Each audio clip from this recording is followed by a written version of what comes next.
একটা জিনিস খেয়াল করে দেখবেন, শাশুড়ি আর বউয়ের মধ্যে যদি ঝগড়া হয় তাহলে লোকেরা এসে বলবে, শাশুড়ি দু চার কথা বলতেই পারে, তুমি বউ হয়ে কিভাবে বললে। শুনেন, আপনাদেরকে বলছি, কিছু শাশুড়ি কখনো দু চার কথা বলে শান্ত হয় না। তারা তিলে তিলে বউদের উপর কলিজাটা ঝাঁঝরা করে মানসিক শান্তি নষ্ট করে। সুযোগ পেলে তো এরা সংসারটাও নষ্ট করে দেয়। তো আসসালামু আলাইকুম everyone, welcome back to my page earning life. রুমে বসে মাথায় তেল নিচ্ছিলাম, এর মধ্যে দেখি একটা ফেরিওয়ালা এসে ডাক পাড়তেছে। অল্প দামে বেডশিট, থ্রি পিস আরো নানান জিনিস বিক্রি করতেছে তারা। তো আর ডাকতেছিল, ভাবলাম দেখি এত কম দামে কি পাওয়া যায় তার কাছে। তো তাকে ডেকে নিয়ে এসে দেখলাম যে কি কি পাওয়া যায়। আমার আম্মু একটা বেডশিট নেবে, তো প্রথমে আমরা বেডশিট দেখতেছিলাম আর এটা আমার কাকিরা দেখতেছিল।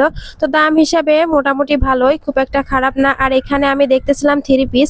আসলে এইভাবে ফেরিওয়ালাদের কাছ থেকে অনেকদিন জিনিসপত্র কেনা হয় না। আমি এখন গ্রামে আছি, এজন্য ভাবলাম যে কয়েকটা থ্রি পিস দেখা যাক। আর তাদের কাছ থেকে অনেক দামাদামি করে কিন্তু কম টাকায় নেওয়া যায়। বাজারে কিন্তু এরকম হচ্ছে কম টাকায় পাওয়া যায় না। কিন্তু আমি থ্রি পিসটা দেখলাম, দুইটা থ্রি পিস দেখছিলাম, দেখে ভালো লাগলো। পছন্দ যখন হয়েছে থ্রি পিস তো আমি না নিয়ে ছাড়বো না। তো দুইটা থ্রি পিস আমি নিয়ে নিলাম। নিয়ে যখন বাড়ি যাচ্ছিলাম অনেক আফসোস হচ্ছিল যে থ্রি পিস দুইটা আসলে নেওয়া ঠিক হয়নি। নেওয়ার পরে মনে হচ্ছিল দামটা একটু বেশি হয়ে গিয়েছে। আর এত কম টাকায় থ্রি পিস নেওয়ার জন্য আমার হাজবেন্ডও পরে আমাকে অনেক রাগ করতেছিল। তো যাই হোক, কিছু করার নেই, নিয়ে যখন নিয়েছি এখন হচ্ছে বানিয়ে পরবো। এরপর গোসল করে আমার মেয়েকে নিয়ে যাচ্ছিলাম ডক্টরের কাছে। আমাদের গ্রামে একটা ডক্টর আছে, তো ওনাকে দেখায় আমার মেয়েকে, হোমিওপ্যাথি ডক্টর।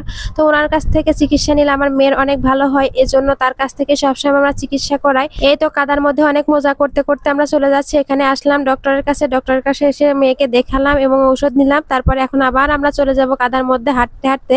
তো এটা আমাদের ভাবি, আমার ভাবি অনেক ভালো, আমাকে অনেক ভালোবাসে এবং হচ্ছে আমাদের মেয়েদেরকেও অনেক ভালোবাসে। এই তো আমরা অনেক মজা করতে করতে যাচ্ছি। আর আমরা সবসময় কিন্তু অনেক মজা করি, সবকিছু তো আর ভিডিওটা দেখানো হয় না।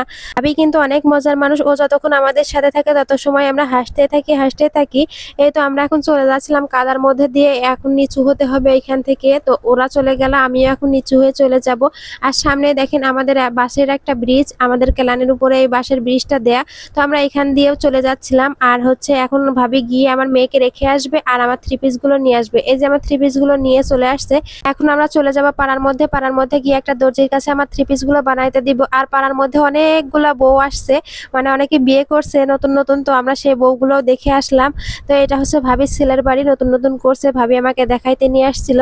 তো আমি হচ্ছে দেখলাম। আর অনেক বাড়িতে গিয়েছিলাম, নতুন নতুন অনেকগুলা বউ দেখলাম এবং অনেকের সাথে দেখা হলো, অনেক মজা লাগলো। এখন বাড়ি এসে বিকেলবেলা দেখি সোনপাপড়ি আসছে। তো এই সোনপাপড়িটা কিনলাম। আর এই সোনপাপড়ি অনেকদিন পরে দেখলাম আমি, এজন্য সোনপাপড়ি গুলো আমি হাতছাড়া করলাম না, কিনেই নিলাম আর কিনে খেলাম। অনেক মজা লাগলো অনেকদিন পরে। এভাবে কে কে খেয়েছেন সোনপাপড়ি কিনে অবশ্যই কমেন্টে জানাবেন। আমার মেয়ে তো এই প্রথম খেলো, খেয়ে অনেক খুশি, অনেক মজা পাইছে। আর এরপরে আমি হচ্ছে গন্ধ ভাদালের পাতা, ওই পাতাটা অনেকেই চিনেন না। তো ওই পাতাটার বড়া বানাইছিলাম আমার আম্মু, সেটাও খেলাম সন্ধ্যার দিকে। তো কথা বলতে বলতে ভিডিওর শেষ পর্যায়ে চলে আসছি। আল্লাহ হাফেজ সবাইকে।